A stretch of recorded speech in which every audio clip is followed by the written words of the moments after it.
जी नाज़रीन, मेरे साथ वो बहना मौजूद हैं। क्या मसाइल इनके साथ पेश आई है हम इनकी ज़ुबानी जानते हैं। अस्सलाम वालेकुम बहन। वालेकुम अस्सलाम जी। क्या नाम है मेरी बहन? शायदा। कि क्या हुआ आपकी बेटी के साथ, कैसे हुआ, किसने किया? ये आपकी जो बेटी है, हाँ ये सकी बेटी है? जी, ये उसकी आपके सकी हस्बैंड बेटी में में से है? इसने मुझे बताया। इसने कहा मम्मा, एक दिन मैं बाज़ार जा रही थी तो मुझे बता रही थी मम्मा मुझे बाज़ार ले जाए। मैं क्या क्यों? कहती मुझे नहीं लेके जाएं। मुझे शक तो पहले भी था, फिर इसको मैंने साथ लेके गई। इसने मुझे बताया मम्मा मुझे पापा ऐसे ऐसे, पापा ने मेरे साथ ऐसे किया है।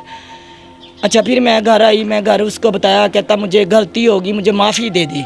यही कि गई हुई थी बाहर नानों की तरफ।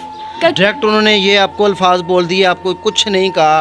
कोई बहन कोई बेटी को कुछ नहीं? उससे पहले आपके साथ कैसा रवैया होता था?